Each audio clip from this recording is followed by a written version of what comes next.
अध्यात्म विज्ञान शाला उपकेंद्र नजीबाबाद में हम सब उपस्थित हैं और अध्यात्म विज्ञान को बहुत समय से हम सुन रहे हैं, समझ रहे हैं, जान रहे हैं।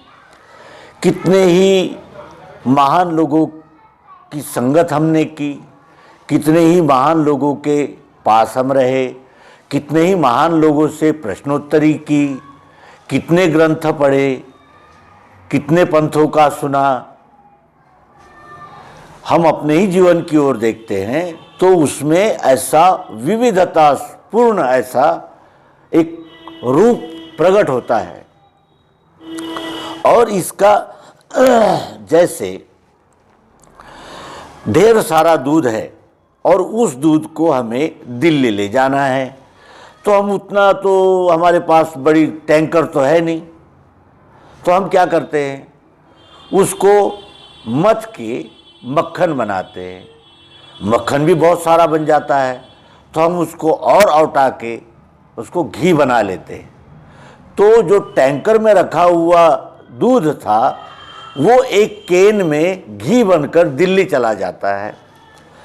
उसी तरह अपने जीवन में आए हुए अनुभव, संतों की वाणियाँ, अनेक ग्रंथों मतों पंथों में कही हुई बातें और सबसे बड़ी बात अनुभव, ये सबका सार अगर निकाला जाए तो वो एक ही निकलता है कि हमें परमात्मा की ज़रूरत है क्यों, क्या कारण है, परमात्मा क्यों चाहिए, क्या करना है उससे और उसकी आवश्यकता क्या है हमारे जीवन में। इसी प्रश्न पर आकर दो पक्ष खड़े हो जाते हैं। एक भौतिकवादी पक्ष है और दूसरा पक्ष है जो अध्यात्मवादी है। भौतिकवादी पक्ष कहता है कि परमात्मा है या नहीं है, इसमें हम समय का व्यय क्यों करें, क्या कारण क्या है, कोई कारण नहीं है। परमात्मा हो न हो हमारा कौन सा काम रुक जाता है, हम किस मामले में पिछड़ते हैं। हमारा विज्ञान से, भौतिक विज्ञान से तो सब काम हो रहा है, टीवी चल रहे हैं, पंखे चल रहे हैं, सैटेलाइट है, ये सारा तो है हमारे पास। हमारा कुछ ईश्वर से कुछ काम रुका हुआ है नहीं। और ये समझकर वो और अधिक भौतिक सुख सुविधाएं जुटाने लगते हैं और अधिक सुविधाओं को इकट्ठा करने लगते हैं और उन सुविधाओं को सुख समझने लगते हैं। कालांतर में क्या होता है, जब तक वो सुख, वो भौतिक समृद्धि अनुकूल होती है, हमें सुखदायक लगती है, लेकिन जब वो अपने रंग दिखाने लगती है या विपरीत चलने लगती है या हमारे मन के अनुकूल नहीं होने लगती तो फिर हमारा असंतोष जागता है और फिर उस असंतोष को भी मिटाने के लिए हम और भौतिक साधनों का रास्ता खोजते हैं। यानी दर्द से दर्द को मिटाने की कोशिश करते हैं और इसी प्रयास में बहुत सारे जीवन जो है वो समाप्त हो जाते हैं। कुछ दूसरे लोग हैं वो ये सोचते हैं कि अगर इन चीज़ों में सुख होता तो प्राप्त हो जाता, हमने सब कुछ कोशिश की। ये कुर्सी बाजू कर दो। हमने बहुत सारी कोशिशें की, बहुत सारा साजो सामान जुटाया, लेकिन हमें सुख नहीं हुआ। ये सोचने वाला एक दूसरा वर्ग है और वो ये सोचता है कि यदि हमें इतना सब कुछ करके भी अगर सुख नहीं मिला तो फिर और क्यों करें, अब तो हमने आजमा लिया है। तो फिर वो स्थायी सुख की मांग करता है। समाधान नहीं स्थायी, वो कैसे मुझको मिले, ये प्रश्न है। मैंने श्रुति स्मृति शास्त्र पुराण आदि कह पढ़े, यथा विधान कर्मों को उनके करके रखा, तो भी चंचलता मेरे मन की मिटती नहीं, समाधान नहीं स्थायी, वो कैसे मुझको मिले। समाधान तो मिला मुझे, लेकिन वो समाधान स्थायी नहीं रहा। और जो स्थायी नहीं है उसका क्या भरोसा कि वो मुझे सदैव समाधान ही देता रहेगा। और ये पुकार लेकर वो सद्गुरु के दरबार में वो मुमुक्षु पहुंचा। मुमुक्षु शुरुआत से ही कह रहा है कि मैंने श्रुति, वेद, स्मृति, आरण्य के, उपनिषद वगैरह वगैरह, मैंने श्रुति, स्मृति, शास्त्र, 6 शास्त्र और ये सब पढ़ लिया, यानी ये सब मैंने इसका अध्ययन कर लिया। अब 6 शास्त्रों में क्या है? सत्य की ही खोज है। न्याय, वैशेषिक, सांख्य, नहीं, ये सब उसी सत्य को गा रहे हैं, उसी सत्य को बता रहे हैं, लेकिन आंशिक रूप से बता रहे हैं, संपूर्ण का खुलासा उनसे नहीं हो रहा है। वेद भी इसी सत्य को बताने के लिए कुछ प्रयास कर रहे हैं, लेकिन वो क्या कह रहे हैं कि तुम्हारी आंखें अग्नि, यानी तुम्हारी आंखें चांद और सूरज है, वो भी बता रहे वही, लेकिन वो स्पष्ट रूप से बोध नहीं करा पा रहे। और इस उलझन में पड़ा हुआ मुमुक्षु, मुमुक्षु का अर्थ होता है जिसे मोक्ष की इच्छा है। मोक्ष की इच्छा कब होती है मनुष्य को? मोक्ष का अर्थ होता है मुक्त होना। यदि मैं बंधा हूं इसका अगर मुझे एहसास है तो मुझे छूटने की कोशिश करूंगा। अगर मैं अपने आप को बंधा ही नहीं मानता तो मुक्ति की इच्छा करूंगा नहीं, मुक्ति का प्रयास भी नहीं करूंगा। मोक्ष का अर्थ होता है बंधन से छूट जाना। तो हमें बांधा किसने है? हमें बांधा किसने है? तो हमें बांधा है अज्ञान ने, मोह ने। मोह और अज्ञान, इनके मोह से क्या होता है? अपेक्षाएं निर्माण होती है, अपेक्षा दुखदायी होती है। और अज्ञान क्या है कि बगैर जाने हुए इससे सुख मिलेगा उसको प्राप्त करो, उससे सुख मिलेगा उससे प्राप्त करो, यानी आजमाइश में ही पूरा जीवन चला जाता है, लेकिन हाथ में कुछ रहता ही नहीं।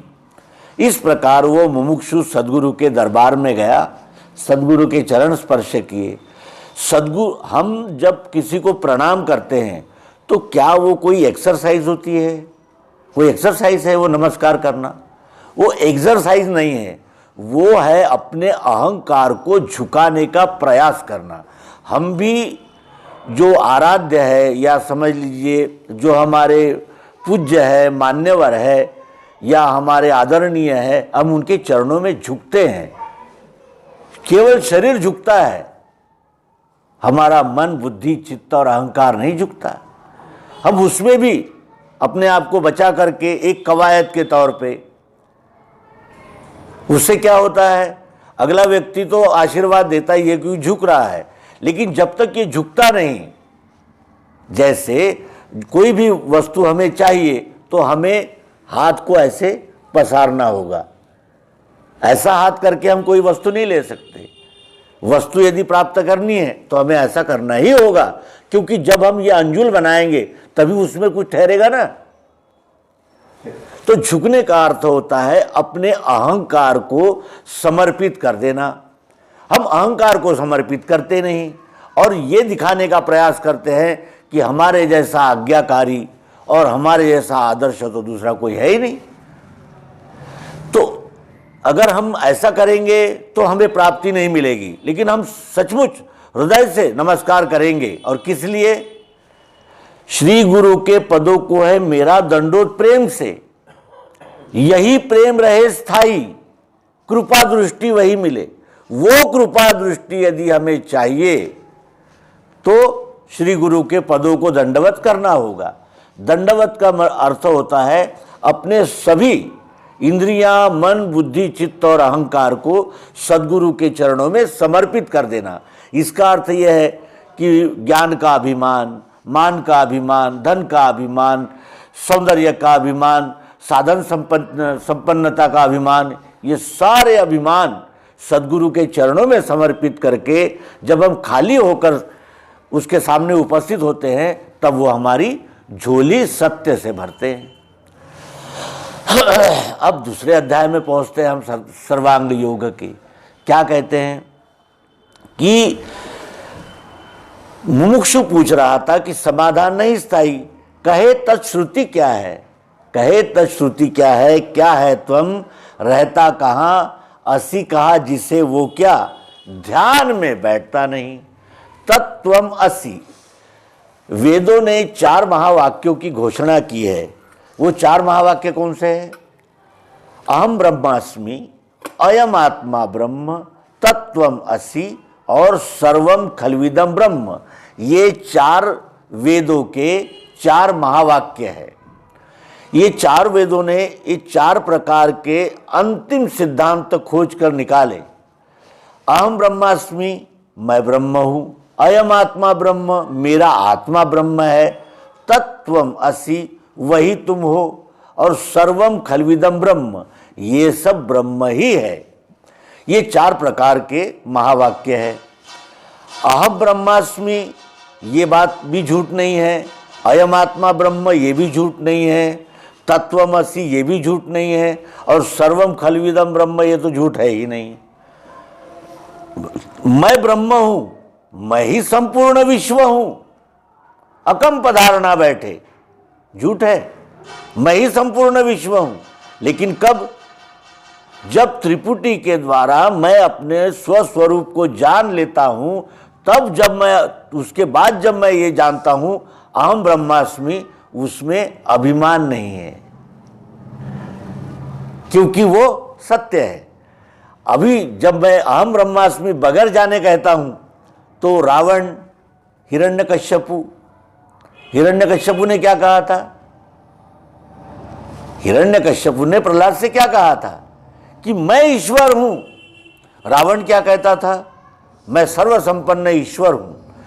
ईश्वर हूं ये कहा, लेकिन ईश्वर कौन है, कैसा है, सब में कैसा है, सब में कैसा है ये नहीं पता, तो मुझ में कैसा है ये कैसे पता चलेगा?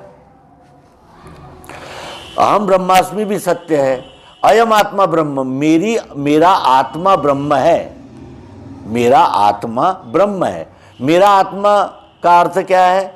मेरा आत्मा यानी ये जो मैं जीव हूं, जीव का आत्मा ब्रह्म है। झूठ है क्या ये? जीव का आत्मा ही तो ब्रह्म है ना। आत्मा का अर्थ होता है जो अंदर है, कूटस्थ है। कूटस्थ है, कूटस्थ को ही तो हम आत्मा कहते हैं ना। मेरे अंदर जो है आत्मा, चाहत, जरूरत, प्रियत्व, वो आत्मा है, कूटस्थ है, सर्वाकार है, स्थायी है। झूठ नहीं है ये भी सत्य ही है।